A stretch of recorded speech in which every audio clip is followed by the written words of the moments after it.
गुरु साक्षात् परब्रह्म तस्मै श्री गुरुवे नमः। अखंड मंडलाकारं व्याप्तेन चराचरं तत्पदं दर्शितं देवं तानमामि गुरुदेव। बोले गुरु भगवान की जय। ओम गजाननं भूतगणाधिसेवितं कपित्तजम्बूफलचारुभक्षणम् उमासुतं शोकविनाशकारिकं नमामि विघ्नेश्वरपादपङ्कजं। नमामि विघ्नेश्वरपादपङ्कजं। बोले गणपति गजानन भगवान की जय। ओम सर्वमंगल मंगले शिवे सर्वार्थ साधिके शरण्ये त्र्यंबके गौरी नारायणी नमस्तुते। शरणागत दीनार्थ परित्राण परायणे सर्वशास्त्र हरे देवी नारायणी नमस्तुते। कुल जगदम्बा मैया की जय। अम्बा मैया की जय। ओम कर्पूर गौरम करुणावतारम संसारिचारं भुजगेन्द्रहारं सदा वसन्तं हृदयारविन्दे भवं भवानी सहितं नमामि। ओम नमः शिवाय। ओम नमः शिवाय। ओम नमः शिवाय। बोले शंकर भगवान की जय। महामृत्युंजय भगवान की जय। भूत भावन भगवान की जय। भगवान श्री गुरुदेव की असीम अनुकंपा से माता पिता के आशीर्वाद और आप सभी भक्तों के भाग्य के कारण जगदम्बा परा अम्बा पराशक्ति की परम सानिध्यता और भोलेनाथ की परम कृपा के कारण ही भगवान की आज कथा का विश्राम होने जा रहा है। और आज ये कथा अमृतमयी कथा आज ये भगवान की विश्राम की ओर परम आनंद प्रदान करने वाली इस कथा को हम सभी ने बड़े आनंद पूर्वक सुना और इस आनंद से जो हृदय को परम शांति की प्राप्ति हुई, जो हृदय को परम आनंद मिला, जो सुख मिला, वो संसार के अन्यत्र अन्य किसी वस्तु में वो सुख है नहीं। इस सुख को प्राप्त करने के बाद आपको अन्य दूसरे किसी सुख की अभिलाषा नहीं रहेगी, क्योंकि ये परम सुख है। इससे बड़ा कोई संसार के अंदर सुख है ही नहीं। और ये विश्राम केवल कथा को नित्य पढ़ने का विश्राम है। मां भगवान के भोलेनाथ की और जगदम्बा की चर्चा को करने का विश्राम नहीं है। भगवान की चर्चा, भोलेनाथ की और जगदम्बा की चर्चा तो पल पल क्षण क्षण करनी चाहिए। उनकी चर्चा अगर आपके किसी कार्य के अंदर उनकी चर्चा नहीं है तो वो आपका कार्य ही फीका है। आपके किसी दिन में यदि उनकी चर्चा नहीं है तो वो आपका दिन ही फीका है। इसलिए नित्य प्रतिदिन उनकी चर्चा करो, नित्य प्रतिदिन उनका स्मरण करो और उनके कार्य करो। केवल और केवल अपने जीवन का एक ही लक्ष्य होना चाहिए। वो लक्ष्य होना चाहिए भगवान भोलेनाथ और जगदम्बा के श्री चरण कमल की नित्य सेवा करना।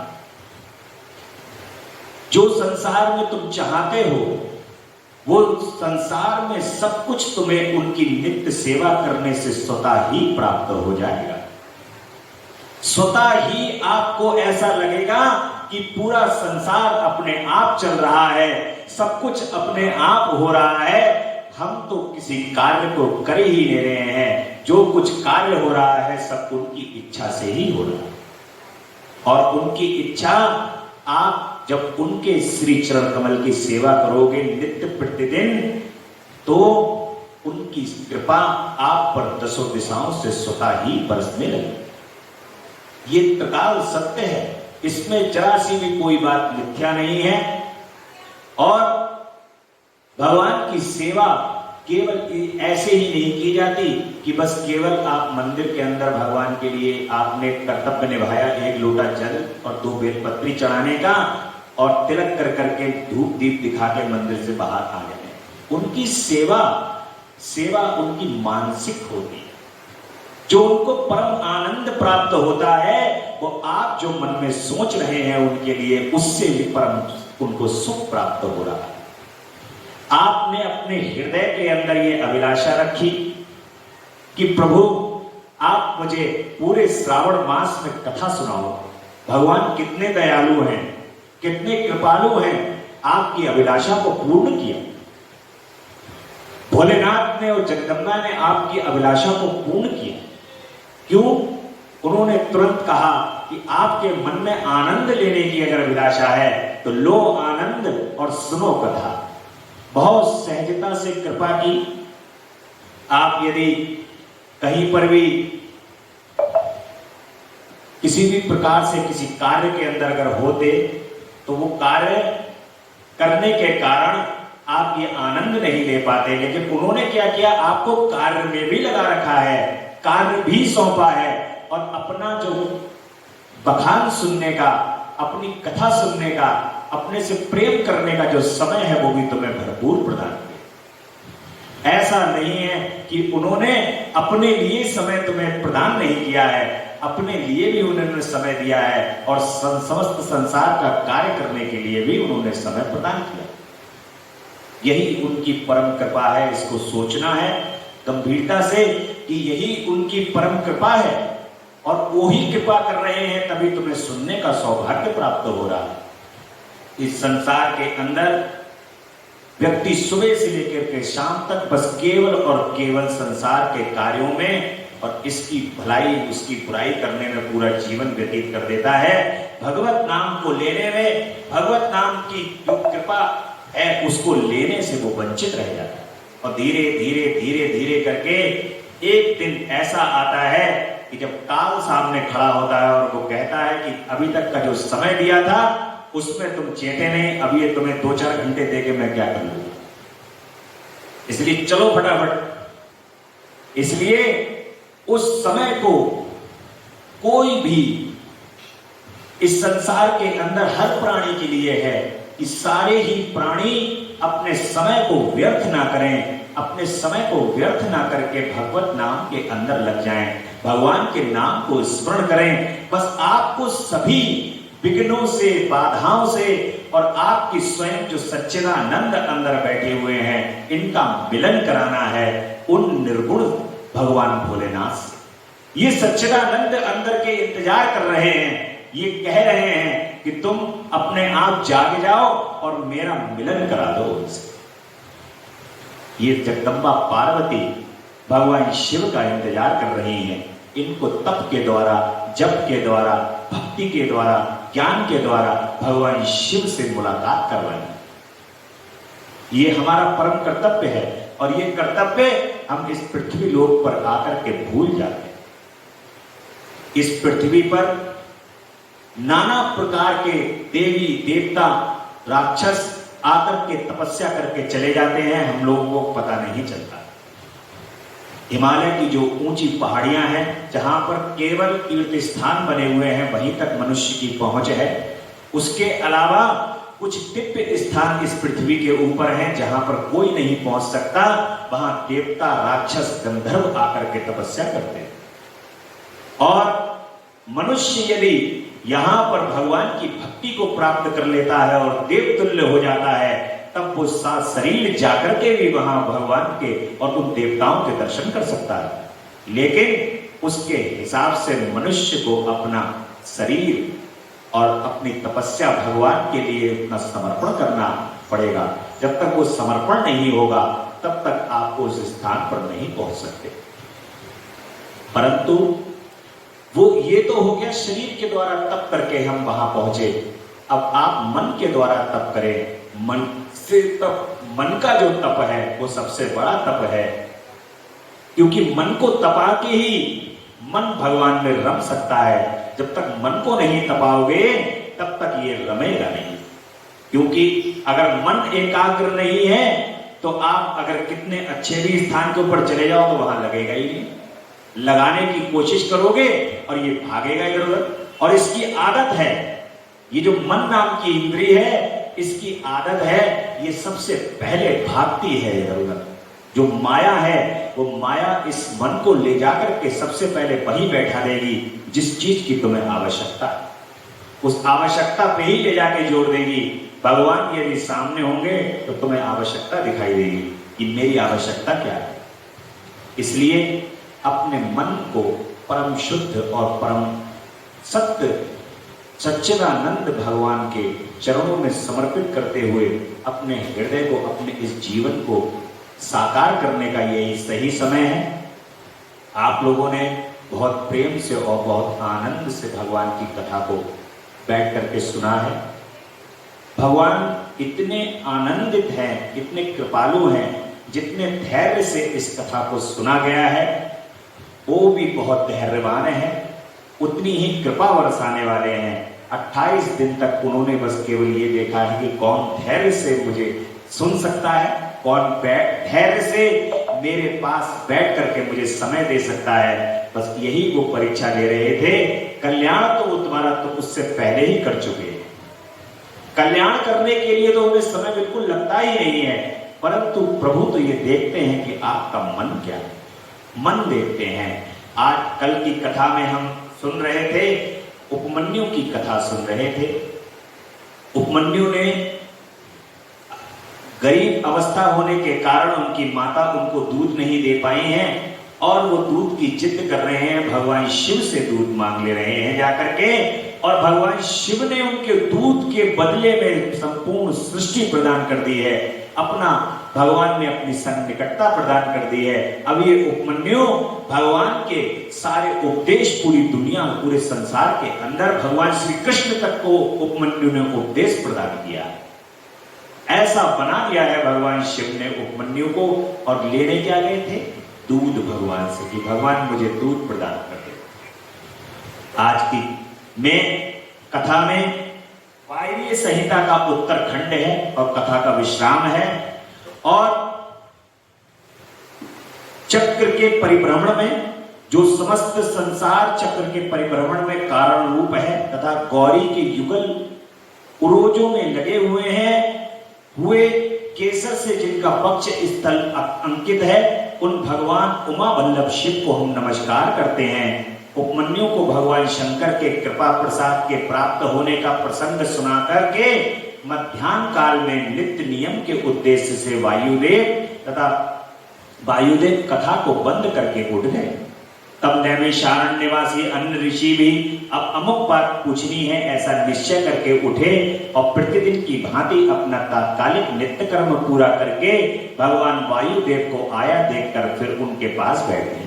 नियम समाप्त होने पर जब आकाश जन्मा वायुदेव मुनियों की सभा में अपने लिए निश्चित उत्तम आसन पर विराजित हो गए तो सुख पूर्वक वहां बैठ करके लोक वंदित पवन देव परमेश्वर की श्री संपन्न विभूति का मन ही मन चिंतन करके कह रहे हैं कि मैं उन सर्वज्ञ और अपराजित महादेव भगवान शंकर की शरण लेता, जिनकी विभूति इस समस्त चराचर के जगत के रूप में फैली हुई है। उनकी शुभ वाणी को सुनकर के वे निष्पाप ऋषि भगवान की विभूति का विस्तार पूर्वक सुनने के लिए यह उत्तम वचन बोले। भगवान आपने परमात्मा उपमन्यु का चरित्र सुनाया, जिससे ये ज्ञात हुआ है कि उन्होंने केवल दूध के लिए तपस्या करके भी परमेश्वर शिव से सब कुछ पा लिया है। हमने पहले से ही सुन रखा है कि अनायास ही महान कर्म करने वाले वसुदेव नंदन भगवान श्री कृष्ण किसी समय धौम्य के बड़े भाई उपमन्यु से मिले थे और उनकी प्रेरणा से पाशुपात व्रत का अनुष्ठान किया। पाशुपात व्रत का अनुष्ठान भगवान श्री कृष्ण ने किया है और उपमन्यु को कहा है। ऋषि लोग पूछ रहे हैं वायुदेव से कि ये पाशुपात व्रत प्रभु है क्या? क्या है ये पाशुपात व्रत? तो पाशुपात ज्ञान क्या है? भगवान शिव पशुपति कैसे बने? और अनायास ही महान कर्म करने वाले भगवान श्री कृष्ण ने उपमन्यु से किस प्रकार प्रश्न किया। वायुदेव कह रहे हैं कि आप साक्षात भगवान शंकर के स्वरूप हैं, इसलिए ये बातें बताइए। तीनों लोकों में आपके समान दूसरा कोई वक्ता इन बातों को करने में समर्थ नहीं है। सूत जी कहते हैं कि उन महर्षियों की ये बात सुनकर के वायुदेव ने भगवान शंकर का स्मरण करके इस प्रकार उत्तर देना आरंभ किया। कहते हैं कि पूर्व काल में श्री कृष्ण रूपधारी भगवान विष्णु ने अपने आसन पर बैठे हुए महर्षि उपमन्यु से उन्हें प्रणाम करके न्याय पूर्वक यूं प्रश्न किया कि हे महादेव जी ने देवी पार्वती को किस दिव्य पाशुपात ज्ञान तथा अपनी संपूर्ण विभूति का उपदेश दिया था, मैं उसी को सुनना चाहता। महादेव पशुपति कैसे हुए? पशु कौन कहलाते हैं? वे पशु किस पास में बांधे जाते हैं और फिर किस प्रकार उससे मुक्त हो जाते हैं? महात्मा श्री कृष्ण के इस प्रकार पूछने पर श्रीमान उपमन्यु ने महादेव तथा देवी पार्वती को प्रणाम करके उनके प्रश्न के अनुसार उत्तर देना आरंभ किया। हे देवकी नंदन, ब्रह्मा जी से लेकर के स्थावर पर्यंत जो भी संसार के वशवर्ती चराचर प्राणी हैं, वे सब के सब भगवान शिव के पशु कहलाते और उनके पति होने के कारण देवेश्वर शिव को पशुपति कहा जाता है। हम सब पशु हैं। कोई ये ना समझे कि हम मनुष्य हैं तो बहुत भारी तमगा लगा हुआ है, ऐंठे हुए जा रहे हैं कि हम मनुष्य हो गए पैदा। मनुष्य दो टांग वाला पशु है। ये सबसे खतरनाक है। सारे चारों चार टांग वाले पशुओं से बहुत खतरनाक है ये पशु, और सभी चार टांग वाले पशुओं के लिए खतरा है ये दो टांग वाला पशु। और बुद्धि अहंकार को प्रकट करती है। उन महेश्वर की आज्ञा से प्रकृति पुरुषोचित बुद्धि को जन्म देती है, और बुद्धि जो है जैसी बुद्धि लगाओगे इसमें अहंकार आ जाएगा। जैसे मान लो कहीं पर कोई काम आपने किया और वो काम आपको करते समय नहीं लगेगा कि मैं इतना बड़ा कार्य कर रहा हूं।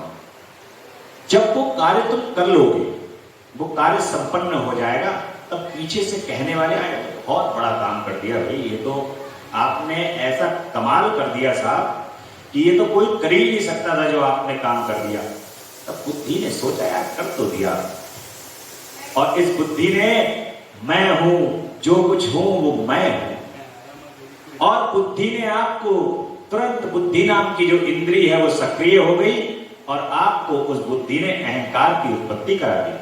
आपने ये तो नहीं अपने मन के अंदर से स्मरण करके कहा कि ये भगवान भोलेनाथ की कृपा से हुआ है, जगदम्बा की कृपा से हुआ है, परंतु आपने बुद्धि ने कहना शुरू कर दिया यार हम दोनों हाथ पैरों से अगर ये काम नहीं करते तो काम कैसे हो जाता, ये तो होता ही नहीं, असंभव था, ये सब कह रहे हैं तो इसका मतलब ये असंभव था, इसका मतलब ये है कि हमने बहुत बड़ा काम कर दिया।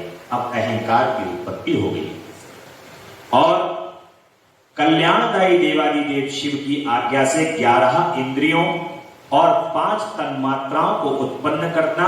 तन्मात्राएं भी उन्हीं महेश्वर के महान शासन से प्रेरित हो क्रमशः 5 महाभूतों को उत्पन्न करती हैं। वे सब महाभूत शिव की आज्ञा से ब्रह्मा से लेकर के तृण प्रयत्न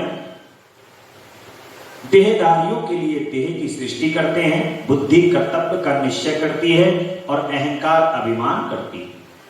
चित्त चेतना है और मन संकल्प विकल्प करता है। श्रवण आदि ज्ञानेंद्रियां पृथक पृथक शब्द आदि विषयों को ग्रहण करती हैं। वे महादेव के आज्ञा बल से केवल अपने ही विषयों को ग्रहण करती हैं। वाक आदि कामेंद्रियां कहलाती हैं और शिव की इच्छा से अपने लिए नियम कर्म करती हैं। दूसरा कुछ नहीं। शब्द आदि जाने जाते हैं और बोलना आदि कर्म किए जाते हैं। इन सब के लिए भगवान शंकर की गुरुतर आज्ञा का उल्लंघन करना असंभव है। परमेश्वर शिव के शासन में ही से ही आकाश सर्वव्यापी होकर समस्त प्राणियों को अवकाश प्रदान करता है। वायु तत्व, प्राण आदि नव भेदों द्वारा बाहर भीतर के संपूर्ण जगत को धारण करता है। अग्नि तत्व देवताओं के लिए हव्य और कव्य भोजी पितरों के लिए और कव्य पहुंचता है। साथ ही मनुष्यों के लिए पाक आदि का भी कार्य करता है। जल सबको जीवन देता है और पृथ्वी संपूर्ण जगत को सदा धारण करती है।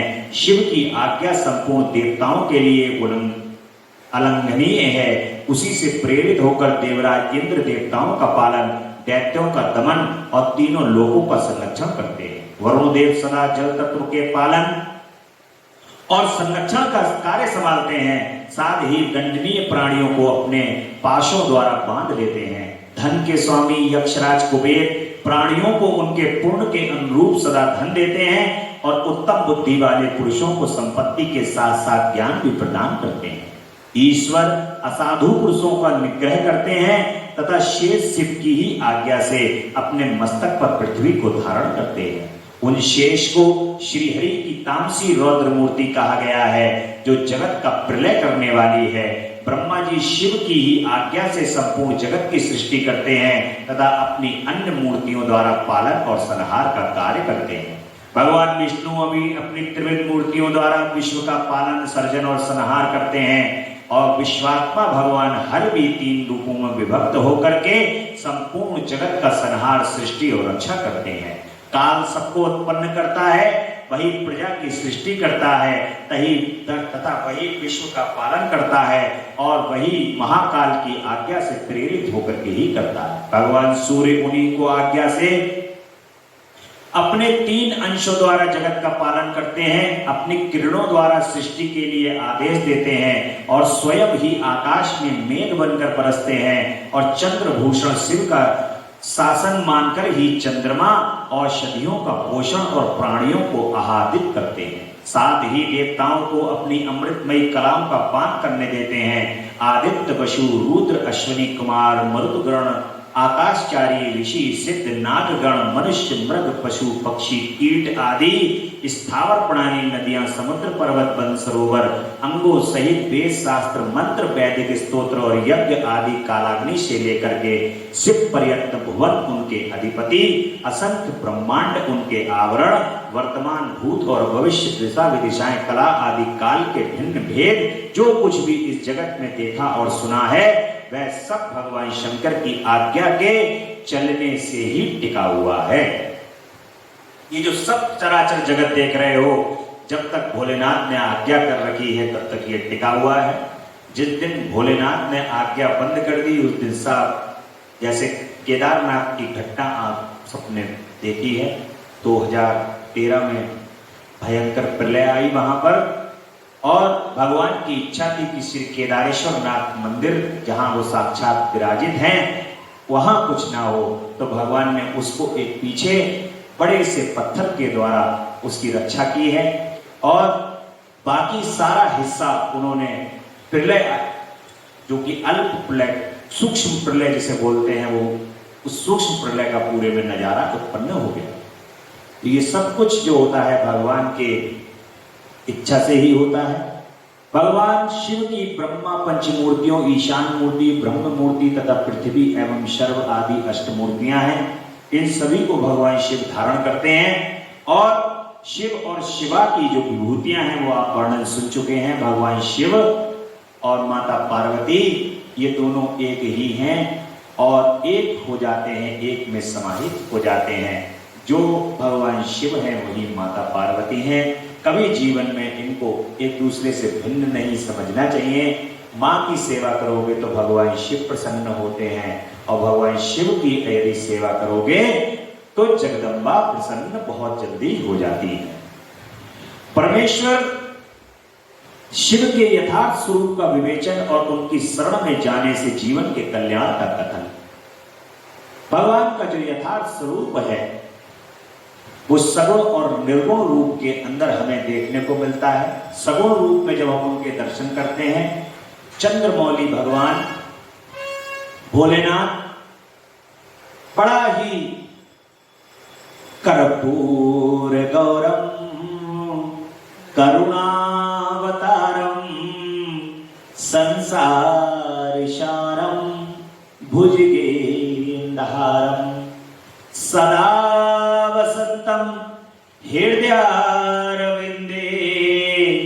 भवम भवानी सहितुम नमामि। कर्पूर के समान गौर वर्ण है उनका, भगवान भोलेनाथ का। और सर्पों की माला को गले में डाल करके मृगछाल लपेटे हुए और डमरू और त्रिशूल हाथ में लिए इतने मनोहर लगते हैं भोलेनाथ, इतने सुंदर हैं प्रभु, इतने सुंदर, इतने आनंदित कर देने वाले हैं कि ये संपूर्ण संसार की आभा फीकी पड़ जाती। क्योंकि संपूर्ण सृष्टि की रचना किसने की है? भोलेनाथ। और भोलेनाथ सबसे सुंदर हैं, सबसे आनंदित करने वाले हैं। और संपूर्ण संसार की आभा को फीका हो जाती है जब भोलेनाथ अपने दर्शन प्रदान करते हैं। और उनकी शरण में जाने से समस्त जीव का कल्याण हो जाता है। ये जीव चाहे किसी भी अवस्था में हो, चाहे कैसा भी हो, भगवान भोलेनाथ की जो शरण में चला जाता है वो सभी दोषों से रहित हो जाता है। कितना भी पाप युक्त व्यक्ति हो, कितना भी मन के अंदर द्वेष कर करके रखता हो, परंतु यदि भोलेनाथ की शरण में जो पहुंच गया वो निर्मल तो होना ही होना, उसको निर्मलता प्राप्त होनी ही है। ऐसी भोलेनाथ की कल्याण करने की भगवान का स्वभाव है। भोलेनाथ का सबको स्वीकार करते हैं, चाहे कोई कैसा भी हो, भोलेनाथ के यहाँ पर हर एक व्यक्ति स्वीकार है। अब जरा थोड़ा सा ज्योतिर्लिंगों में समय को निर्धारित कर दिया गया है कि भगवान का जल जो है वो इस टाइम से इस टाइम तक आप चढ़ाने का वहां पर समय होता है। परंतु पूर्व में कोई भी व्यक्ति ज्योतिर्लिंग में जाकर के भगवान के ऊपर एक लोटा जल चढ़ा सकता है। आनंदित प्रफुल्लित होकर के भोलेनाथ के यहाँ सबको जल चढ़ाने की इजाजत है। उन्होंने किसी को मना नहीं करा है। उन्होंने सबको कहा है कि सब आओ, सब अपने आप को बस केवल आओ। भोलेनाथ कहते हैं बस केवल आओ, आना है बस, बाकी बुलाना बाद में जब आओगे तो बुलाना मेरी जिम्मेदारी। तुम रुक नहीं पाओगे, तुम आओगे अवश्य। और भोलेनाथ कहते हैं कि एक लोटा जल लेकर के बस चढ़ा दो, तुम्हारे सारे जीवन की विघ्न बाधाएं, आपत्तियां, विपत्तियां वो सब मेरी, बस तुम एक काम तुम कर लो, तुम मुझे याद कर लो। वो कह रहे हैं कि तुम जो बोल रहे हो ये सब मेरे ही द्वारा तो उत्पन्न की हुई चीजें हैं, मैं ही तो ये सब कुछ देता हूं और मैं ही हर लेता हूं। जो देने वाला है वही हरण करने वाला है। वो कह रहे हैं कि तुमसे तो एक चीज मांगी है, वो मांगा है तुम्हारा मन। तुमसे तो बस केवल एक चीज मांग रहा हूं, वो है तुम्हारा मन। अगर तुम अपना मन दे सकते हो तो फिर ये सब चीजें जो हैं वो सब मेरी हैं। तुमने यदि मुझे मन दे दिया तो ये सब चीजें फिर मेरी हैं। और जो मेरे पास होता है, जो मेरे द्वार पर होता है, वो फिर क्या लेकर के जाता है? मेरा आनंद लेके जाता है।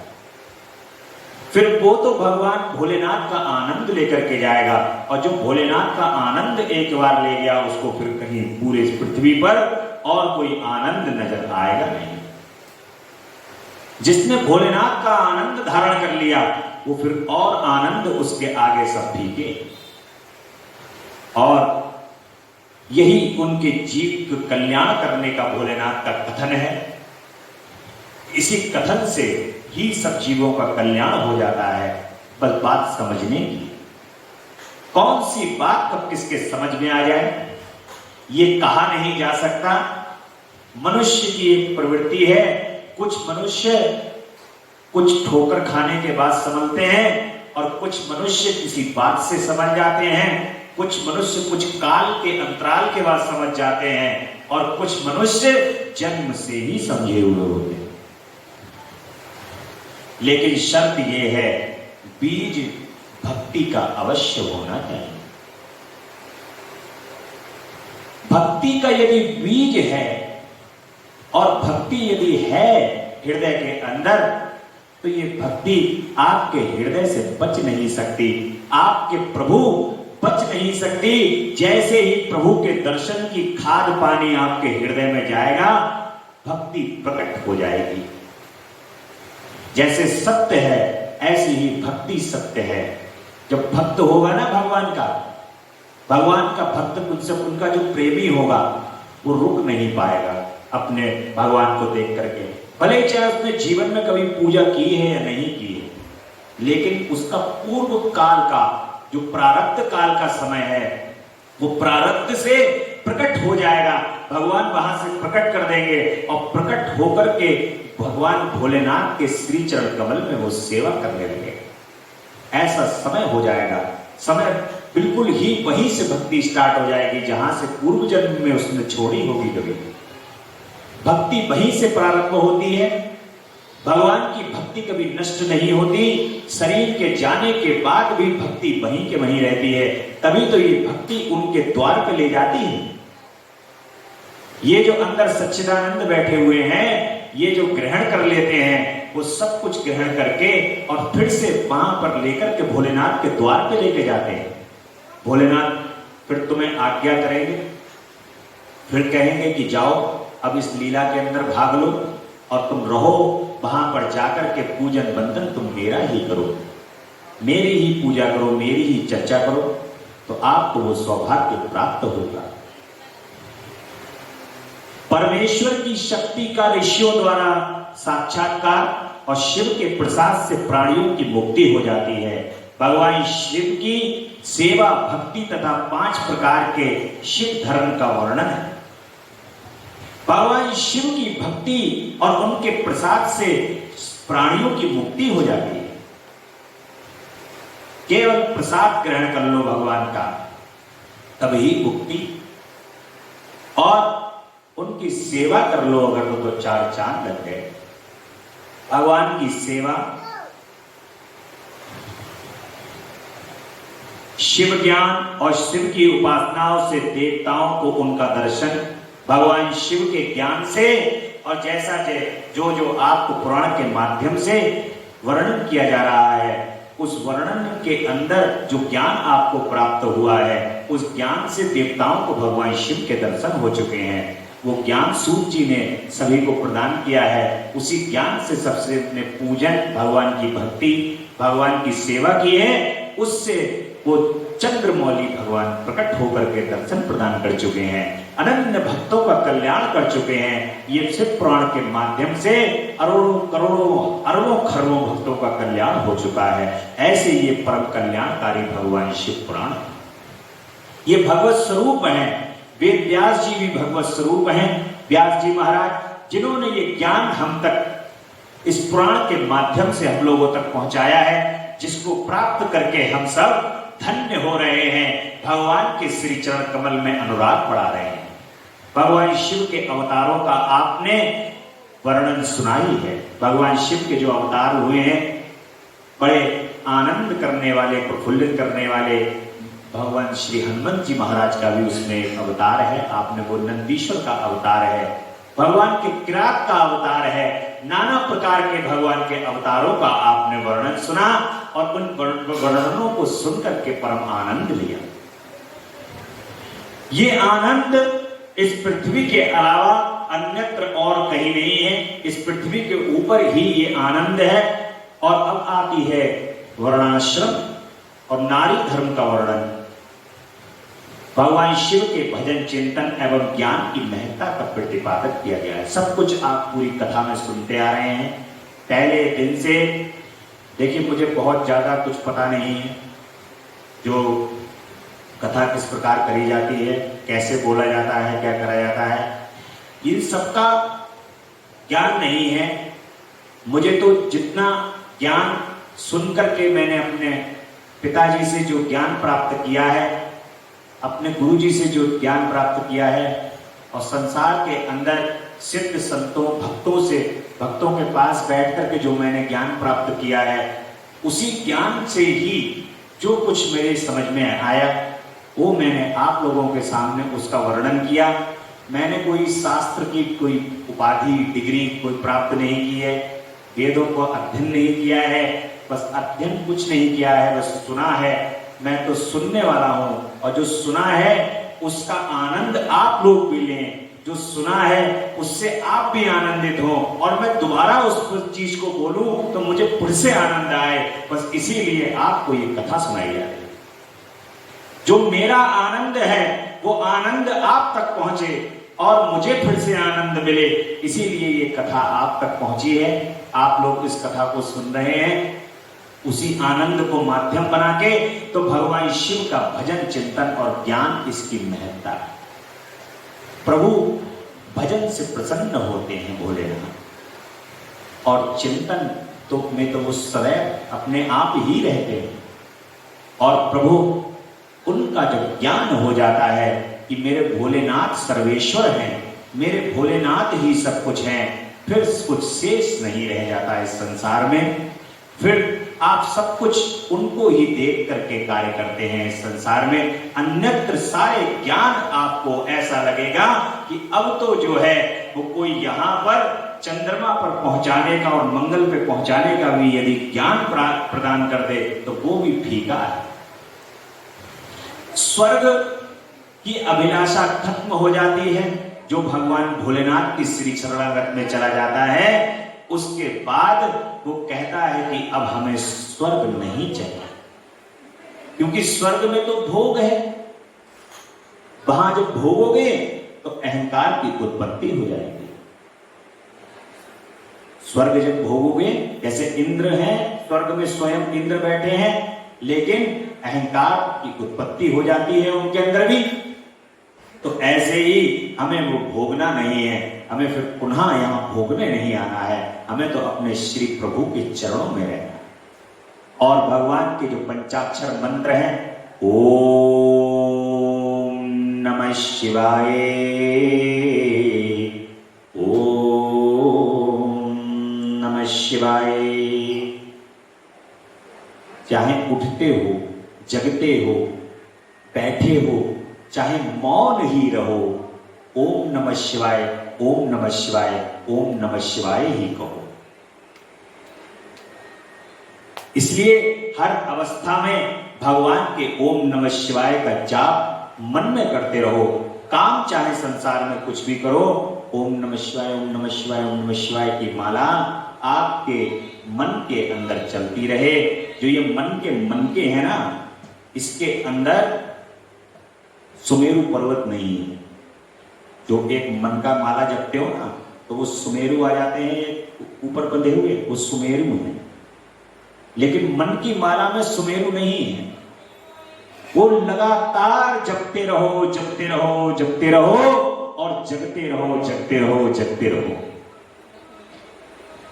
जग जाओ भोलेनाथ की कृपा से। ऐसा आप भगवान के पंचाक्षर मंत्र का महत्व है, और पंचाक्षर मंत्र की महिमा आप पूर्व की कथा में सुन चुके हैं। और भगवान के पंचाक्षर मंत्र की जो महिमा है उसका विस्तृत रूप से वर्णन आप लोग पीछे सुन चुके हैं, वही वर्णन है। अब उसको तो बस केवल आप लोगों ने धारण किया है, भगवान के उस पंचाक्षर मंत्र को बहुत प्रेम से, बहुत आनंद से आप लोगों ने उसका जाप किया है। इसका आनंद अब आपको लेना है। ये जो मंत्र है ये तो मिल चुका है आपको, अब इसका आनंद कैसे ले लोगे? और इसका भी आनंद ऐसा है कि इसका तुम जाप कर लोगे जीवन के अंदर, तो वो दयालु कृपालु भगवान आपको इसके जाप का क्या फल प्रदान करते हैं। संसार के अंदर देखो, जो ये सब चीजें वैभव है, यश कीर्ति है, मान है, सम्मान है, जब व्यक्ति का शरीर चला जाता है तो उसके साथ ये भी सब चला जाता है। साथ में ये भी सब चला जाता है, लेकिन ये पंचाक्षर मंत्र कभी नहीं जाता, ये साथ में रहता है। भगवान का ओम नमः शिवाय का घेरा बना हुआ, इसे तुम्हें कोई हाथ नहीं लगा पाएगा। ये ऐसा घेरा है जो ये अपने चारों तरफ घूमता हुआ आपको उस सुरक्षित स्थान पर लेकर के भगवान की स्थान पर लेकर के पहुंच जाए, यही वो घेरा है। और ये मंत्र आपको सशरीर, जो आपका ये शरीर भगवान ने पंच तत्व से मिलाकर के दिया है, आपको सशरीर प्रभु के दर्शन करा करके इसी पृथ्वी लोक पर, मैं अन्यत्र अन्य किसी जगह की बात नहीं कर रहा हूं, इसी पृथ्वी लोक पर आपको भगवान के दर्शन करा करके ये परम कल्याण कराएगा आपका। यही पंचाक्षर मंत्र है। इतना महत्व है भगवान के पंचाक्षर मंत्र का, तो लगातार अपना पल पल मत बिताओ। नित्य हमने एक भजन किया है कि तेरा पल पल बीता जाए, मुख से जप ले नमः शिवाय, ओम नमः शिवाय, ओम नमः शिवाय, ओम नमः शिवाय। 28 दिन तक लगातार आपने बहुत प्रेम से और आनंद से भगवान का आनंद किया है। इस मंत्र को पढ़ करके, शिव, शी का अर्थ है कवच, बाण का मतलब है नेत्र और यकार अस्त्र हैं। इस प्रकार से पीछे आपने भगवान के इन सभी जो महत्व है, साक्षर पूरे पंचाक्षर मंत्र का महत्व समझ लिया है। अब क्या है, गुरु से मंत्र लेने तथा उसके जप करने की विधि, 5 प्रकार के जप तथा उनकी महिमा का वर्णन किया गया। भगवान श्री गुरुदेव हैं जो समस्त संसार के अंदर आपको मंत्र प्रदान करते हैं। देखिए, जो कोई भी मंत्र हैं वो आपको पुराणों में, वेदों में, कहीं मंदिर में, पुस्तकों में लिखे हुए सब मिलेंगे। कोई मंत्र ऐसा नहीं है जो आप पढ़ नहीं रहे हैं वो आपको मिलेंगे नहीं। लेकिन जो भगवान श्री गुरुदेव आपको मंत्र प्रदान कर रहे हैं, उस मंत्र से आपका कल्याण होगा।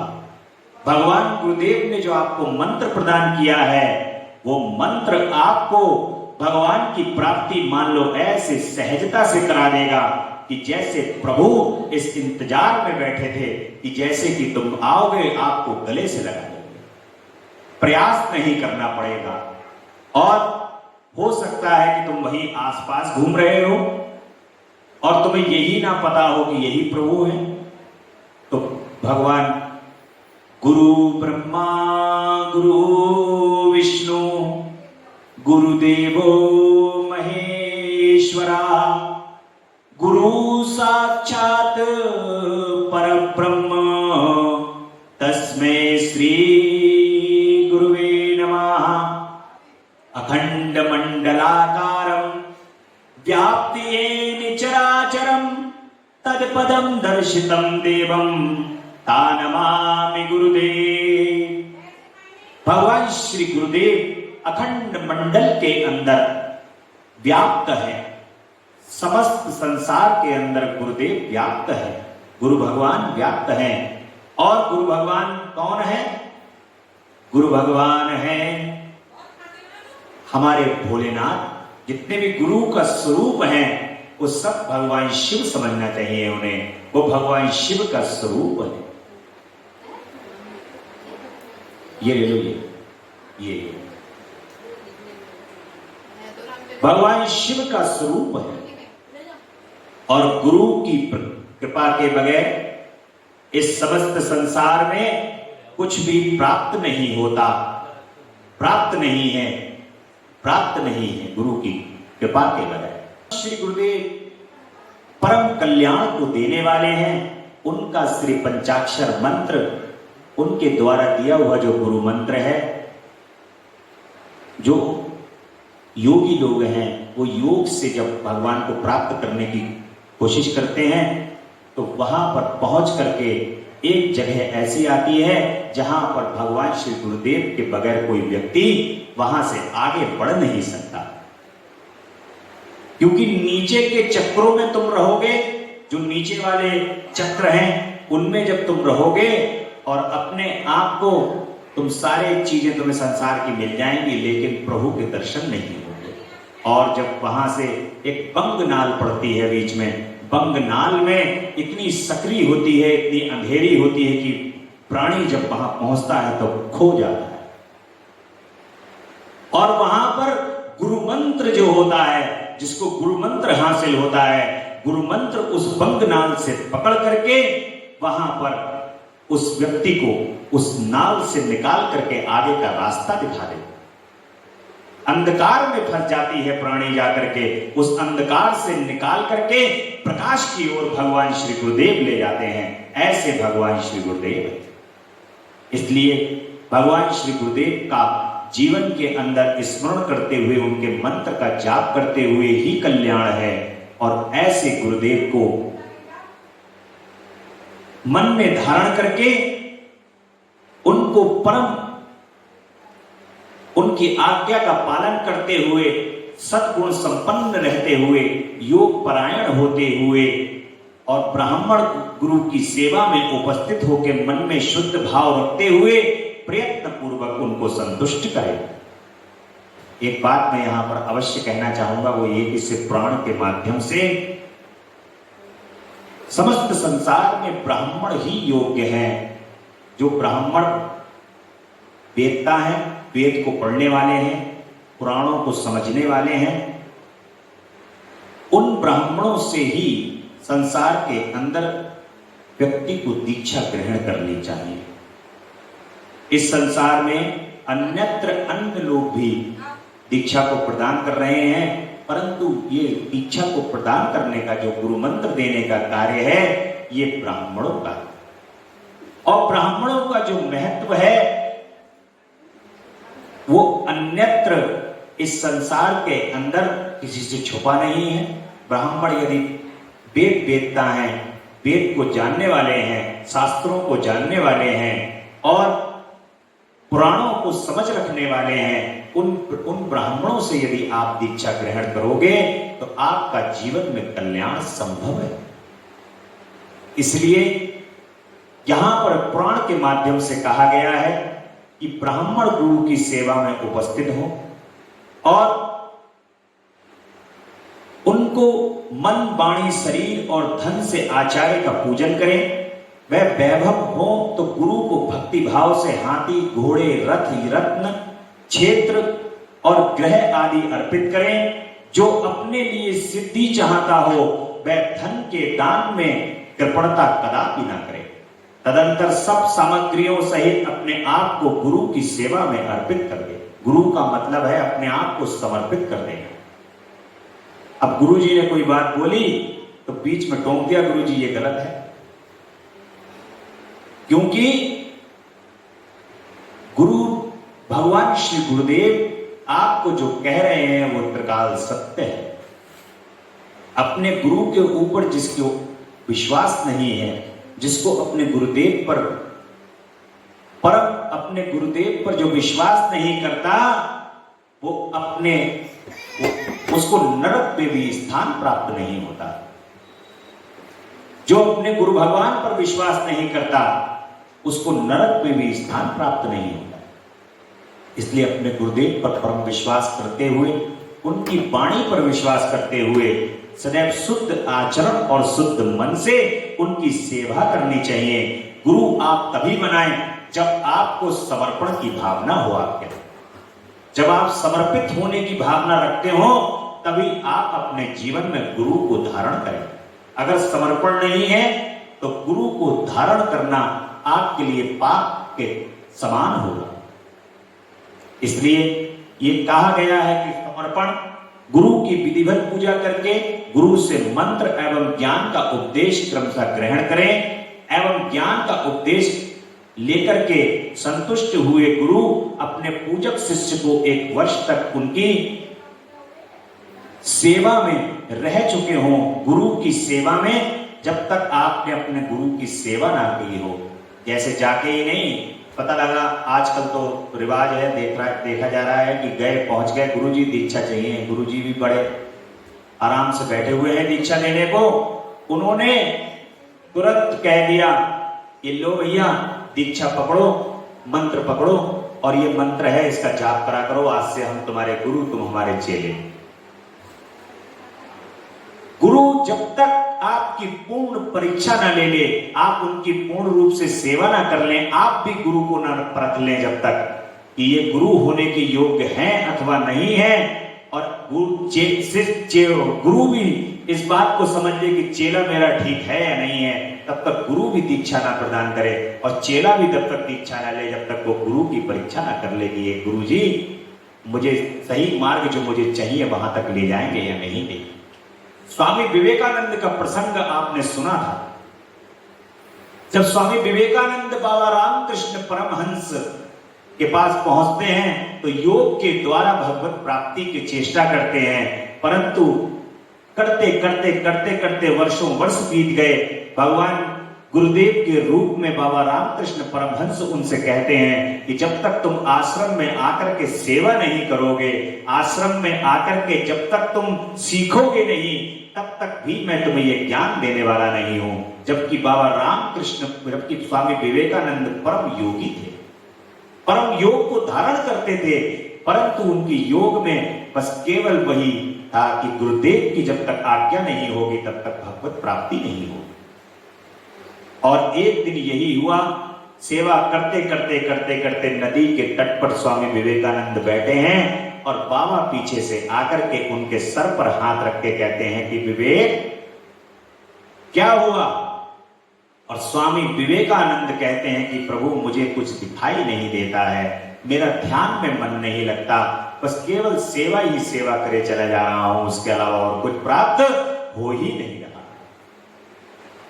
गुरुदेव भगवान इतने प्रसन्न हैं, इतने दयालु हैं, उन्होंने सर पर हाथ रख के कहा कि विवेक तुम्हारा कल्याण हो। जैसे ही स्वामी विवेकानंद के सर पर हाथ रखा वैसे ही उनके सारे द्वार खुल गए, भगवत प्राप्ति उनको उसी समय बाबा रामकृष्ण परमहंस के हाथ रखते ही उनको सब कुछ पूर्ण ब्रह्मांड दिखाई देने लगा। उस ब्रह्मांड के अंदर अखंड ब्रह्मांड जननी परा अंबा पराशक्ति जगदम्बे काली उनको दिखाई देने लगी। ऐसा उनको स्वामी विवेकानंद को भगवान गुरुदेव की केवल एक क्षण की कृपा से, और कहा कि जिसके लिए तुम सालों साल से कोशिश कर रहे हो वो तो इतनी देर का काम था। जिसको तुम भटक रहे हो, कहीं अमेरिका, कहीं जापान, कहीं कहीं कहीं कहीं पूरे संसार में भटक आए हो, वो केवल हाथ रखने की देर थी। और उस हाथ रखने का फल ये हुआ कि स्वामी विवेकानंद पूर्ण योगी हुए। आज तक उनके समान कोई योगी उत्पन्न इस पृथ्वी पर नहीं हुआ। ऐसा योग उन्होंने प्राप्त किया। योग का मतलब है जोड़, और जोड़ का मतलब है कि इस आत्मा का परमात्मा से मिलन, योग, इसलिए उसको योग कहा जाता है। और ये बगैर भगवान गुरुदेव की कृपा के प्राप्त इस संसार के अंदर है नहीं।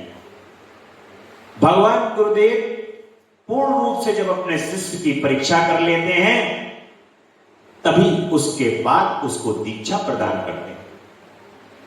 जब पूर्ण मन को साफ, एक तरीके से ये कहा जाता है कि जब पूरी सफाई कर देते हैं, जितनी मन के अंदर भावनाएं हैं जब वो सब दूर हो जाती हैं, मन शुद्ध चित्त हो जाता है, केवल गुरु के चरणों में रमता है, तब उसके बाद भगवान श्री गुरुदेव अपने शिष्य को दीक्षा प्रदान करते हैं।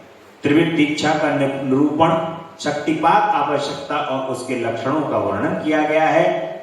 ज्ञानी गुरु से ही मोक्ष की प्राप्ति होती है और गुरु के द्वारा शिक्षा शिष्य की परीक्षा अवश्य होती है। जीवन में केवल ज्ञानी गुरु ही मोक्ष को प्रदान कर सकता है, जिसने, मैं अक्सर ये कहता हूं कि जिस स्थान पे आपको जाना है उस स्थान पर पहुंचने का जिसको रास्ता पता होगा वही आपको बता पाएगा कि तुम इस रास्ते से होकर के जाओ। वरना जिसको रास्ता ही नहीं पता है वो खुद अपने आप बैठा बैठा सोचेगा। जिसने देखा ही नहीं है वो आपको कुछ नहीं दिखा सकता। और जिसने साक्षात भगवान के दर्शन प्राप्त कर लिए हैं वही आपको उनके दर्शन करा सकता है। इसलिए गुरु की महत्ता यही है कि गुरु से ही मोक्ष की प्राप्ति होती है, और गुरु जब इस समर्थ होते हैं तो समर्थ गुरु कभी भी अपने शिष्य को एकदम दीक्षा प्रदान नहीं करते, अपने शिष्य की परीक्षा लेकर के ही वो उसको दीक्षा प्रदान करते हैं। और दीक्षा के भी संस्कार है। दीक्षा क्या है? पूर्व में आपने अपने जीवन के अंदर आप कुछ भी हैं, कुछ भी किया है आपने, परंतु भगवत नाम को जब आपने ग्रहण कर लिया है, भगवत नाम को जब आपने जप लिया है, तो आपके जो पूर्व में जो भी संचित आपने कार्य किए हैं उसका अब महत्व नहीं रह गया, क्योंकि भगवान श्री गुरुदेव ने अब आपको परीक्षा लेकर के शुद्ध कर दिया है। भगवान श्री गुरुदेव की आज्ञा से और उनकी कृपा से आप शुद्ध हो गए हैं, आनंदित हो गए हैं, और उसके बाद आपको क्या मिलता है? पुनर्जन्म मिलता है। जो व्यक्ति दीक्षा ग्रहण करता है तो उसका वो पुनर्जन्म है। नए सिरे से आज से उसका जीवन प्रारंभ हुआ है। अभी तक तो वो जीवन अपना जी रहा था जंगलियों की तरह, अब गुरुदेव की कृपा से गुरुदेव के हिसाब से जीवन चलेगा। अब गुरुदेव जब उसको जैसा जीवन प्रदान करेंगे वैसा जीवन उसका चलेगा।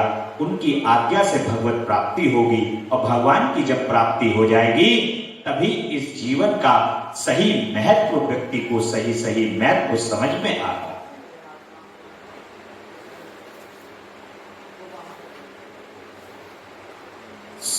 पूरे अपने जीवन को शोधन भगवान श्री गुरुदेव की कृपा से ही पूरे जीवन का शोधन है। मंत्र का महत्व है, साधक संस्कार और मंत्र इनका महत्व है। कोई भी साधक है भगवान की पूजा करता है, और आपके अंदर जो संस्कार हैं और आपने जो मंत्र ग्रहण कर रखा है उसका महत्व है जीवन में। मंत्र का नित्य जाप, मंत्र का सही प्रकार से भगवान के सामने भली भांति बैठ करके उसका सही अनुसरण करना, सही प्रकार से आप भगवान की सेवा करना, उस मंत्र के सहारे से, यही जीवन का महत्व है, यही साधन है और यही आपका संस्कार भी है। इसी साधन और इसी संस्कार को लेकर के आपको अपने जीवन के अंदर इस प्रकार से जीवन को चलाना चाहिए। और योग्य शिष्य के आचार्य पद पर अभिषेक का वर्णन तथा संस्कार के त्रिविध प्रकारों का निर्देश दिया गया है। अब गुरु जी भी क्या करते हैं? जो योग्य शिष्य होते हैं उसको आचार्य बनाते, क्योंकि आगे गद्दी कौन ग्रहण करेगा? जीवन तो आना जाना है, और यहां तो जो आया है उसको जाना भी है, परंतु अब गुरु का कार्य होता है कि जब जो आप जिस आध्यात्म की गद्दी के ऊपर विराजित हैं, उस आध्यात्म की गद्दी को ग्रहण कौन करेगा, इसके लिए उनको उपयुक्त तो शिष्य की आवश्यकता होगी कि वो भी ये सनातन का कार्य है, इस सनातन के कार्य को किस प्रकार से आगे बढ़ाएगा। वो भी भगवान गुरुदेव उस शिष्य को परख करके और उसको ये प्रदान करते हैं कि तुम अब आगे व आने वाले समय के अंदर तुम ही इसके पात्र हो। मानसिक भगवान की पूजा है। भगवान की मानसिक पूजा कैसे होती है वो मैं आपको बता चुका हूं इससे पहले भी, कि आप अपने हृदय के अंदर महसूस कीजिए कि भोलेनाथ सामने बैठे हैं। मैंने एक लोटा जल उठाया, भगवान शिव के ऊपर वो ओम नमः शिवाय, ओम नमः शिवाय, ओम नमः शिवाय, अपने भोलेनाथ को एक लोटा जल अर्पित किया। बड़े ही बड़ी सुंदरता से मैंने सजा करके चंदन अर्पित किया भगवान को, बेलपत्री अर्पित की, पुष्प अर्पित किया, बड़े नाना नाना प्रकार के व्यंजनों से भगवान का भोग लगा दिया और फल चढ़ा दिए। फूलों की माला बड़ी सुंदर प्रतीत हो रही है, कमल का पुष्प प्रभु के चरणों में चढ़ा दिया है। भगवान बड़े अच्छे लग रहे हैं, बड़े सुंदर लग रहे हैं। धूप दीप से उनका पूजन करके और बड़े अच्छे से मैंने उनकी आरती उतार दी है। इस प्रकार से आप जब नित्य मानसिक पूजा करोगे तो आपको अभ्यास हो जाएगा। जो मानसिक पूजा करता है उसको चैन नहीं पड़ता भगवान की पूजा की। ऐसे मानसिक पूजन करना ये विधि बताई गई है भगवान की। और मंत्र का जाप करते रहोगे कि मेरे प्रभु को परम सुख मिलता है जब मैं ये मंत्र का जाप करता हूं। तो नित्य और हर समय, हर वक्त, हर जगह समय को खाली ना करके आप भगवान के मंत्र के जाप को करते रहोगे। ये भगवान की मानसिक पूजा। और शिव पूजन की जो विधि है वो आप पीछे सुन चुके हैं। जो पार्थिव पूजन भगवान का है उसको भी सुन चुके हैं। भगवान के अन्यत्र अन्य सभी पूजा को भी आप सुन चुके हैं। भगवान शिव की भक्ति की महिमा प्रथम दिवस से लेकर के और अब तक की उनकी भक्ति की क्या महिमा है। भगवान तो भोलेनाथ, उनकी भक्ति बड़ी आराम से उनके भक्त एक लोटा जल चढ़ा करके, बेलपत्री चढ़ा के बम बम भोले ओम नमः शिवाय करते हैं। और उनकी भक्ति का बहुत बड़ा महत्व है। भगवान की भक्ति इस समस्त संसार के बंधन से मुक्त कर देने वाली है। और उनका ये पंचाक्षर मंत्र इस संसार की सभी प्रकार की बाधाओं से मुक्त करने वाला है। भगवान के पंचमुख का यहां पर जरूर वर्णन करूंगा मैं थोड़ा सा। यदुनंदन, अब मैं काम कर्म का वर्णन करूंगा जो इहलोक और परलोक में भी फल देने वाला है।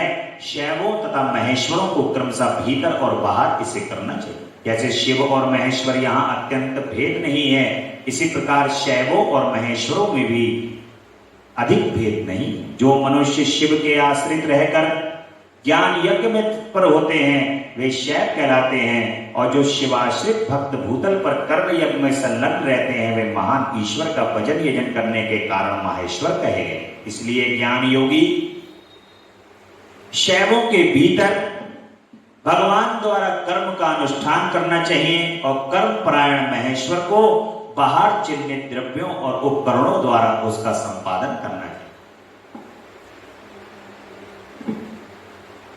भगवान की आवरण पूजा की यहां पर विधि बताई गई है कि किस प्रकार से भगवान के आवरण पूजा करनी चाहिए। और आवरण पूजा में शिव, भगवान माता शिवा और शिव के दाएं ओर भाग में गणेश जी, कार्तिकेय जी, गंध आदि 5 उपचारों द्वारा उनका पूजन करें। फिर इन सबके चारों ओर ईशान से लेकर के सदोजात पर्यंत 5 ब्रह्म मूर्तियों का शक्ति सहित कृपा पूजन करें। यह प्रथम आवरण में किया जाने वाला पूजन है। उसी आवरण में हृदय आदि 6 अंगों तथा शिव और शिवा का अग्निकोण से लेकर के दूर दिशा पर्यंत 8 दिशाओं में क्रमशः पूजन करें। वहीं वामा आदि शक्तियों के साथ वाम आदि 8 रुद्रों की पूर्वादि दिशाओं में क्रमशः पूजा करें। यह पूजन वैकल्पिक है। यदुनंदन, ये मैंने तुमसे प्रथम आवरण का वर्णन किया। ये भगवान के आवरण पूजन है जो माता जगदम्बा, पराअंबा, पराशक्ति, पार्वती, भगवान शिव और कार्तिकेय भगवान और भगवान गणेश के साथ ये पूजन होता है। ये प्रथम चरण का भगवान का पूजन। आवरण विधि भी आप पूर्ण रूप से इसका वर्णन पीछे किया जा चुका है। और जो ब्राह्मण वेदता लोग हैं वो इसका बड़े आराम से और अच्छे से पूजन कराते हैं। आनंदित होकर के इसकी विधि को पढ़ करके भक्तों को परम सुख और परम आनंद की प्राप्ति होगी। अब आप ये ऐसे आवरण पूजन है। इन आवरण पूजनों के विशेष मंत्र प्रदान किए गए हैं। इन मंत्रों के द्वारा भगवान शिव का पूजन होता है और इनका ही इस संसार के अंदर जो इन मंत्रों के द्वारा भगवान का आवरण पूजन करता है, भगवान शिव उस पर अति प्रसन्न होते हैं। उन भक्तों पर भगवान शिव जो आवरण पूजन के द्वारा इन मंत्रों से भगवान शिव का पूजन करते हैं, वो प्रसन्न होकर के भगवान शिव उन पर कृपा बरसाते हैं। तो अपने जीवन में यदि आपको अवसर प्रदान हो, प्राप्त हो, तो अवसर प्राप्ति में भगवान का आवरण पूजन करो और आवरण पूजन करके परम आनंद लो। पारलौकिक फल देने वाले कर्म शिवलिंग महाव्रत की विधि और महिमा का वर्णन किया गया है। अब मैं केवल परलोक में फल देने वाले कर्म की विधि बतलाऊंगा। तीनों लोकों में इसके समान दूसरा कोई कर्म नहीं। यह विधि अतिशय पुण्य से युक्त है और संपूर्ण देवताओं ने इसका अनुष्ठान किया है। ब्रह्मा, विष्णु, रुद्र, इंद्र आदि, लोकपाल, सूर्य आदि नवग्रह, विश्वामित्र और वशिष्ठ आदि ब्रह्मवेत्ता, महर्षि श्वेत, अगस्त, दधीचि तथा हम सरीखे शिव भक्त नंदीश्वर, महाकाल और भृंगीश आदि गणेश्वर, पातालवासी दैत्य, शेष और महाभाग सिद्ध, यक्ष, गंधर्व, राक्षस, भूत और पिशाच, इन सब ने अपना अपना पद प्राप्त करने के लिए इस विधि का अनुष्ठान किया। इस विधि से ही सब देवता देवत्व को प्राप्त हुए हैं। इस विधि से ब्रह्मा को ब्रह्म तत्व की, विष्णु को विष्णु तत्व की, रुद्र को रुद्र तत्व की, इंद्र को इंद्र तत्व की और गणेश को गणेश तत्व की प्राप्ति हुई है। श्वेत चंद्र युक्त जल से लिंग रूप स्वरूप शिव और शिवा को स्नान करा करके प्रफुल्ल श्वेत कमलों द्वारा उनका पूजन करें। फिर उनके चरणों में प्रणाम करके वहीं लिपि पुती भूमि पर सुंदर शुभ लक्षण पद्माकर बना करके रखें। धन हो तो अपनी शक्ति के अनुसार सोने या रत्न आदि का पद्मासन बनवा करना चाहिए। कमल के केसरों के मध्य भाग में अंगुष्ठ के बराबर छोटे से सुंदर शिवलिंग की स्थापना करनी चाहिए। वह सर्व सुगंध और सुंदर होना चाहिए। उसे दक्षिण भाग में स्थापित करके बेलपत्री द्वारा उसकी पूजा करनी चाहिए। फिर उसके दक्षिण भाग में अगुर, पश्चिम भाग में मैनशील, उत्तर भाग में चंदन और पूर्व भाग में हरिताल चढ़ाएं। फिर सुंदर सुगंधित विचित्र पुष्पों द्वारा पूजा करें। सब और काले अगुर और गुगुल की धूप दें। अत्यंत महीन और निर्मल वस्त्र निवेदन करें और घृत मिश्रित खीर का भोग लगाएं। घी के दीपक जलाकर रखें और मंत्रोच्चारण पूर्वक सब कुछ चढ़ाकर परिक्रमा करें। भक्ति भाव से देवेश्वर शिव को प्रणाम करके उनकी स्तुति करें और अंत में त्रुटियों के लिए क्षमा प्रार्थना करें। तत्पश्चात शिव पंचाक्षर मंत्र से संपूर्ण उपहारों सहित वह शिवलिंग शिव को समर्पित करें और स्वयं दक्षिण मूर्ति का आश्रय लें, जो इस प्रकार 5 गंधमय शिवलिंग की नित्य अर्चना करता है वह सब पापों से मुक्त हो शिवलोक में प्रतिष्ठित होता है। यह शिवलिंग महाव्रत सब व्रतों में उत्तम और गोपनीय है। तुम भगवान शंकर के भक्त हो, इसलिए तुमसे इसका वर्णन किया जा रहा है। जिस किसी को इसका उपदेश नहीं करना चाहिए, हर किसी को इसका उपदेश नहीं करना चाहिए, केवल शिव भक्तों को ही इसका उपदेश देना चाहिए। प्राचीन काल में भगवान शिव ने ही इस व्रत का उपदेश प्रदान किया था।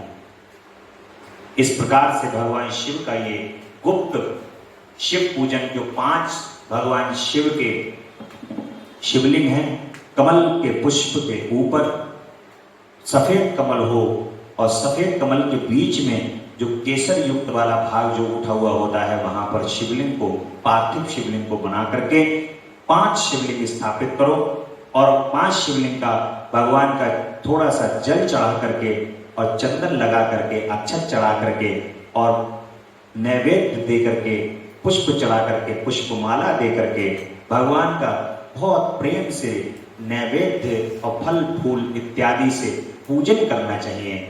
इससे भगवान शिव परम प्रसन्न होते हैं। ये विधि है भगवान की। और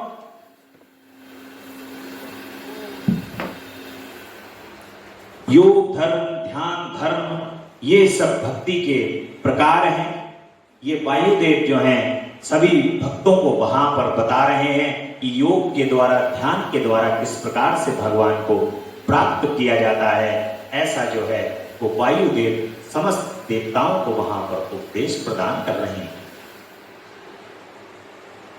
मेरुगिरी के स्कंद सरोवर तट पर मुनियों का सनत कुमार जी से मिलना और भगवान नंदी का वहां पर आ जाना। अब ये एक प्रसंग है, इसको आप सुनिए भगवान का।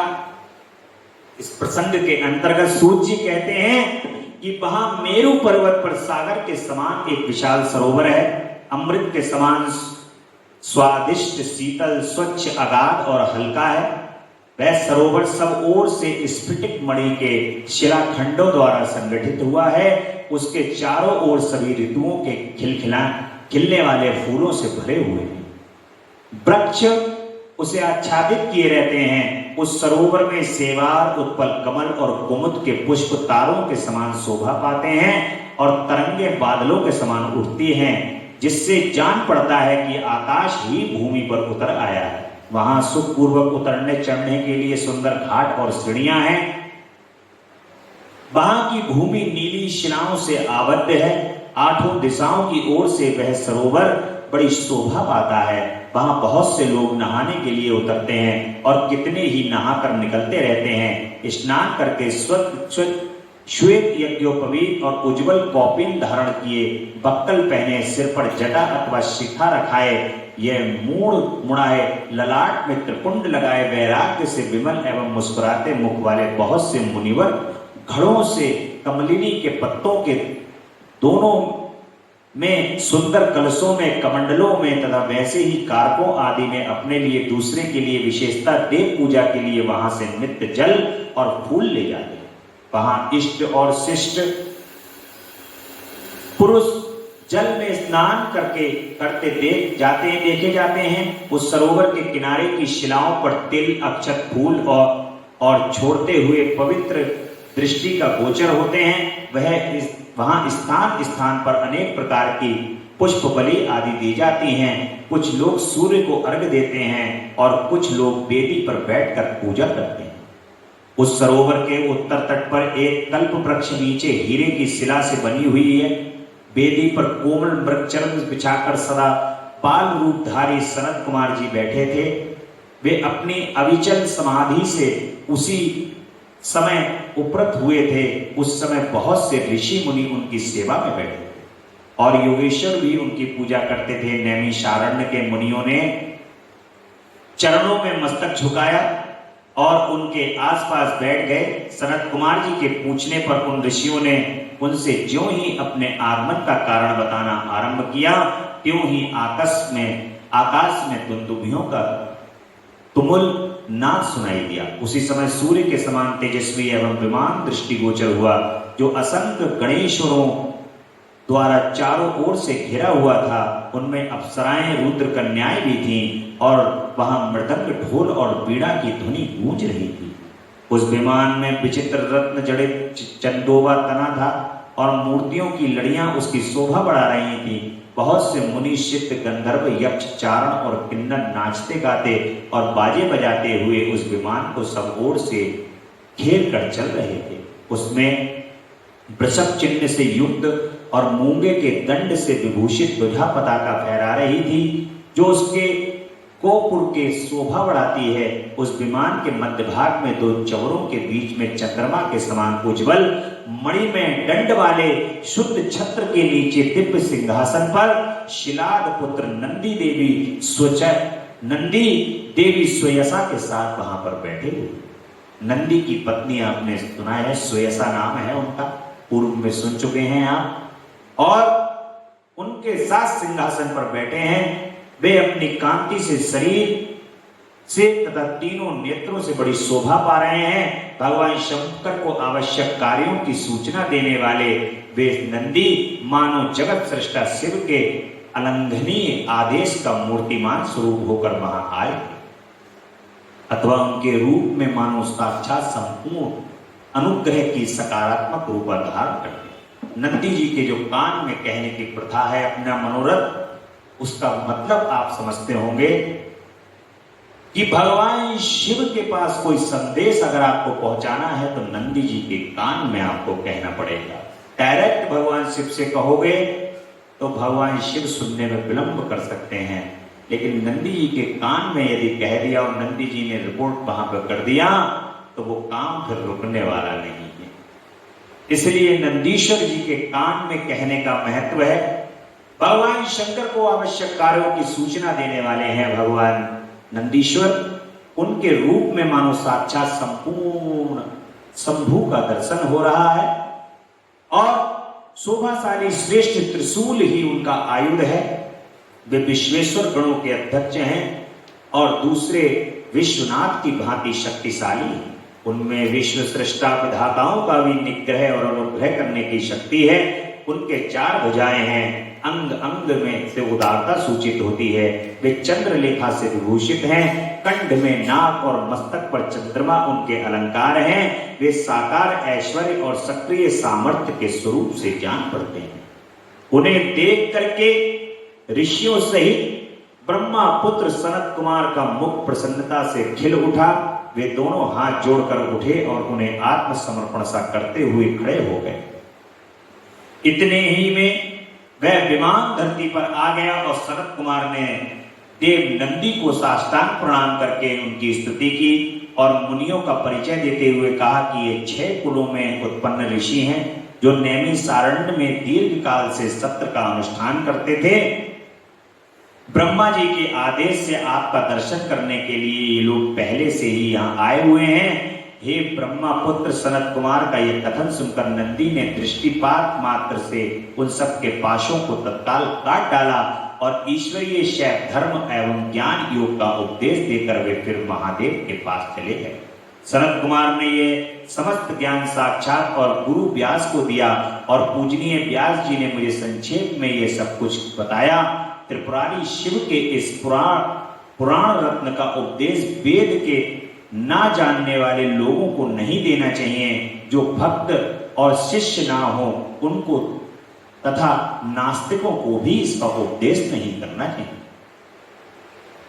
यदि मोहवश उन अनाधिकारियों को इसका उपदेश दे दिया गया हो तो वह नरक प्रदान करता है। जिन लोगों ने सेवानुगत मार्ग से इसका पुराण का उपदेश लिया है, दिया है, पढ़ा है और सुना है, उनको ये सुख तथा धर्म आदि त्रिवर्ग प्रदान करता है और अंत में निश्चय ही मोक्ष को देता है। इस पौराणिक मार्ग के संबंध से आप लोगों ने और मैंने एक दूसरे पर उपकार किया है, अतः मैं सफल मनोरथ होकर जा रहा हूं। हम लोगों का सदा सब प्रकार से मंगल ही हो। सूत जी के आशीर्वाद देकर चले जाने और प्रयाग में उस महायज्ञ के पूर्ण हो जाने से वे सदाचारी मुनि विषय कलुषित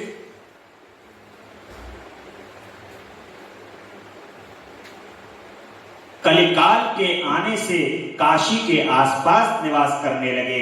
तदंतर पशुपात से छूटने की इच्छा से उन सब ने पूर्णतः पाशुपात व्रत का अनुष्ठान किया और संपूर्ण बोध एवं समाधि पर अधिकार करके वे अनेक महर्षि परमानंद को व्याप्त हो गए।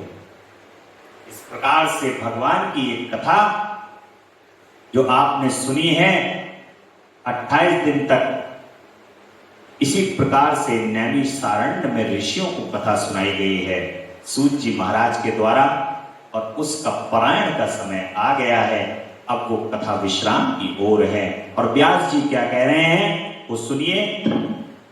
वो कह रहे हैं कि ऐत्रिच प्राणम ही समाप्तम हितमादरात पठितम तु प्रयत्नेन श्रोतव्यम च तथैव हि नास्तिकाय न भक्तम श्रद्धाये सठाये च अभक्ताय महेशस्य ता धर्म ध्वजाय च ऐतुच्त्वाहुवारं भवेत् पापम हि भस्मसात् अभक्तो भक्तिनोक्तिं भक्तो भक्ति समत्रं भाग पुनः सुते च सद्भक्ति मुक्तिं स्याच्चं सुते पुनः तस्मात् पुनः पुनश्चेतं श्रोतव्यं हि मुमुक्षुभिः पंचावृत्ति पंचभक्त्या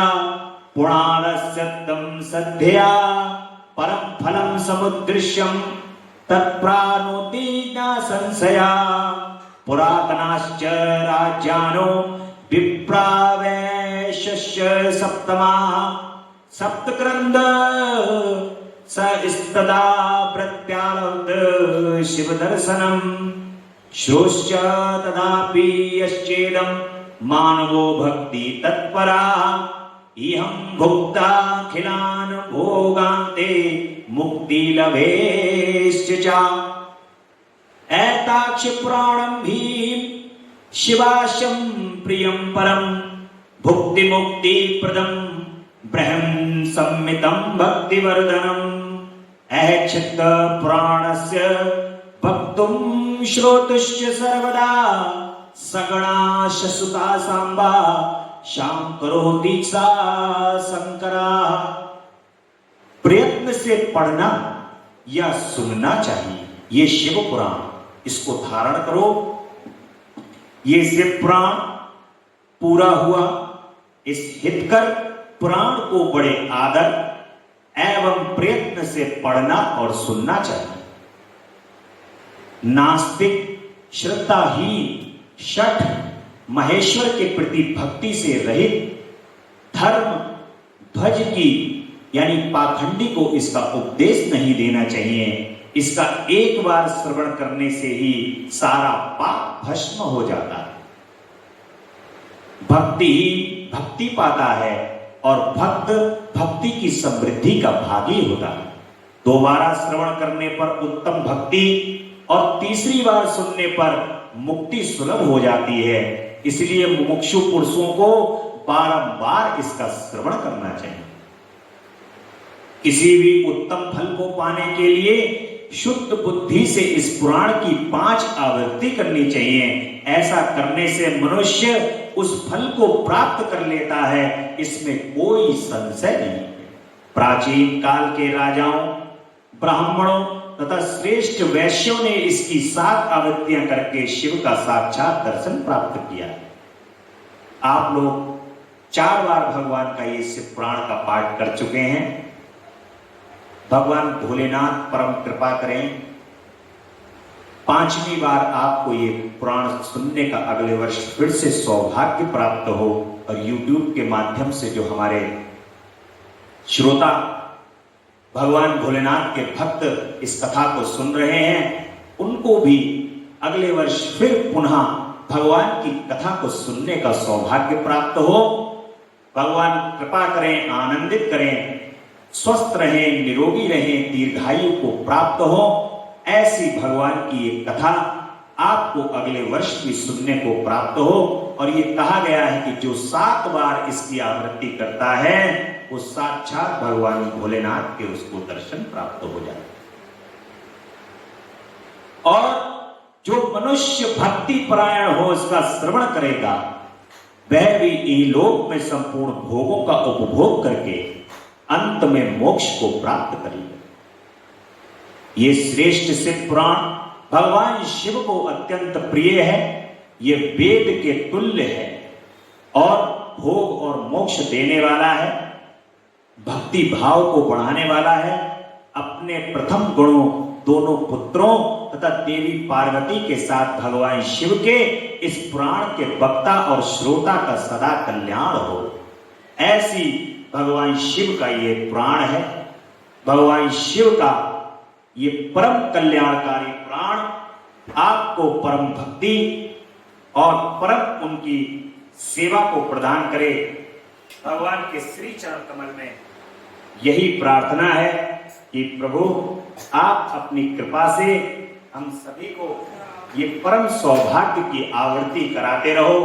आपके ये परम सौभाग्य की आवृत्ति सुख, समृद्धि, यश, कीर्ति, मान, सम्मान, अच्छा स्वास्थ्य, दीर्घायु, परम भक्ति के साथ और परम आपके श्री चरण कमल की अंदर श्रद्धा उत्पन्न होने के साथ ये हमें सौभाग्य बार बार प्रदान होता रहे, बार बार प्रदान होता रहे, हर क्षण प्रदान होता रहे, हर पल प्रदान होता रहे। ऐसी भगवान की श्री चरण कमल में हम सभी लोगों के आस्था बढ़े, उन पर हम सभी लोगों का थोड़ा सा आगे है, हम सभी लोगों के भगवान के श्री चरण कमल में ये प्रार्थना है। बड़े सुंदर तरीके से भगवान का ओम नमः शिवाय का जाप करते हुए ओम नमः शिवाय, ओम नमः शिवाय, ओम नमः शिवाय, ओम नमः शिवाय, ओम नमः शिवाय, ओम नमः शिवाय, ओम नमः शिवाय, ओम नमः शिवाय, ओम नमः शिवाय, ओम नमः शिवाय, ओम त्र्यंबकं यजामहे सुगंधिं पुष्टिवर्धनम् उर्वारुकनिर्बन्धनां मृत्युर्मोक्षीमामृतात्। ओम त्र्यंबकं यजामहे सुगंधिं पुष्टिवर्धनम् उर्वारुकनिर्बन्धनां मृत्युर्मोक्षीमामृतात्। ओम त्र्यंबकं यजामहे सुगंधिं पुष्टिवर्धनम् उर्वारुकनिर्बन्धनां मृत्युर्मोक्षीमामृतात्। ओम त्र्यंबकं यजामहे सुगंधिं पुष्टिवर्धनम् उर्वारुकनिर्बन्धनां मृत्युर्मोक्षीमामृतात्। ओम नमः शिवाय, ओम नमः शिवाय, ओम नमः शिवाय। इस प्रकार भगवान शिव का ये परम कल्याणकारी शिव पुराण यहां पर विश्राम लेंगे और भगवान की ये विश्राम की कथा अपने जीवन प्रयत्न सदैव आप अपने जीवन में बनाकर रखें। इसको जो आपने एक एक वाक्य सूत जी के मुंह से, ब्रह्मा जी के मुख से और सनत कुमार जी के, वायु जी के और उपमन्यु के मुख से और साक्षात नंदी के मुंह से जो आपने सुना है, भगवान शिव के और माता पार्वती के मुख से जो सुना है, इस पुराण में ये आपके लिए एक एक शब्द जीवन में परम कल्याण करेगा, आपके जीवन को परम धन्य करेगा। ऐसी भगवान शिव और माता जगदम्बा परा अम्बा पराशक्ति के श्री चरण कमल में प्रार्थना है कि आप सभी का परम कल्याण हो, आपको परम भक्ति, परम ज्ञान, भगवान के पूजन का आपको हर समय अवसर प्रदान प्राप्त हो और उनके कार्यों को करने का भी अवसर प्राप्त हो। ऐसा आपके जीवन में कोई ऐसा पल ना जाए जो आपको ये सौभाग्य प्राप्त ना हो। ये ऐसी कृपा भगवान इस पुराण के माध्यम से हम सब पर करें कि हे भोलेनाथ, हे जगदम्बा परा अम्बा पराशक्ति, आपके जो इस पुराण को सुनने का फल है वो आपके श्री चरण कमल की भक्ति हमें प्रदान हो, प्राप्त हो और आपके श्री चरण कमल की जो भक्ति है वो इस पुराण को पढ़ने का फल हो। ऐसी हमें प्रार्थना करनी चाहिए अपने प्रभु के श्री चरण कमल में, जगदम्बा के श्री चरण कमल में, तभी हमारा ये जीवन धन्य